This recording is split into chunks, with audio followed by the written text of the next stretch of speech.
বেলাল রাদিয়াল্লাহু তাআলা আনহু মদিনার সবচেয়ে গরীব সাহাবী। বিশ্বনবী বলেন, আনফিক বেলাল, ও বিলাল তুমিও দাও। আপনারা কি জানেন বেলাল রাদিয়াল্লাহু তাআলা আনহুর সম্পদ কত ছিল? বেলাল রাদিয়াল্লাহু তাআলা আনহুর মূল সম্পদের পরিমাণ ছিল মাত্র একটা লুঙ্গি। একটা কি? এক লুঙ্গি যার মালিকানায় আছে তারে বিশ্বনবী বলতেন, দাও আমি বাড়ায় দিব, দাও বাড়ায় দিব।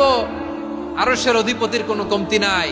আল্লাহ বলেন, তোমাদের গোটা পৃথিবীর সব মানুষের যার যেটা লাগে সবও যদি দিয়ে দেয়, আমি আল্লাহর ধন ভান্ডারের 1 ইঞ্চিও কমবে না। চিল্লায় পড়েন আল্লাহু আকবার। আপনারা দান করেন তো?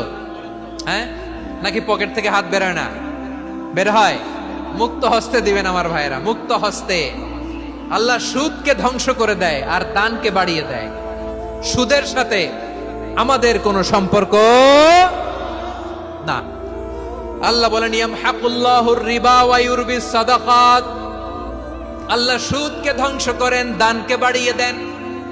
পকেট থেকে দিয়ে দিলাম মনে হয় কমে যায়, আসলে কমে না, বাড়ায় দেয় কে?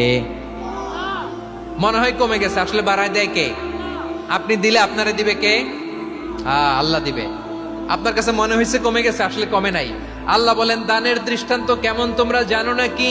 মাসালুল্লাযীনা ইউনফিকুনা আমওয়ালাহুম ফি সাবিলিল্লাহি কামাসালি হাব্বা আমবাতাত সাবআ সানাবিলা ফি কুল্লি সুমবুলাতিন মিআতু হাব্বা ওয়াল্লাহু ইউদাঈফু লিমান ইয়াশাউ ওয়াল্লাহু ওয়াসিউন আলীম।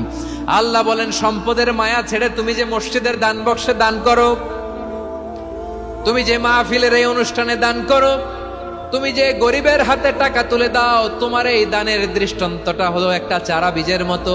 যেই চারা বীজ মাটিতে রোপণ করে দিলে 60টা শীষ গজায়, প্রতি শীষে হয় 100 শস্য দানা। আল্লাহ যারে চায় তেমনি বাড়িয়ে দেয়, তিনি যাকে মন চায় তাকে প্রাচুর্যতা দেয়। সুবহানাল্লাহ, ওয়াসিউন আলীম। আপনি যে দান করেন এটার দৃষ্টান্ত চারা বীজের মতো, রোপণ করে দিলে এক বীজ থেকে 60টা শীষ গজায়।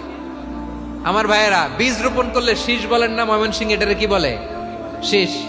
7টা শীষ, প্রতি শীষে থাকে 100 শস্য দানা। 100 করে শস্য দানা, 700টা। তাহলে দিলে বাড়ায় দেয় কে? আল্লাহ বলে, এই বনি আদম আনফিক উনফিক আলাই, তুমি দাও আমি তোমারে দেব। এখন আপনি না দিলে আল্লাহ আপনারে দিবে? এবার বুঝে থাকলে বলেন তো, আল্লাহর কাছ থেকে পাওয়ার প্রথম শর্ত কি? আমাকে দিতে হবে।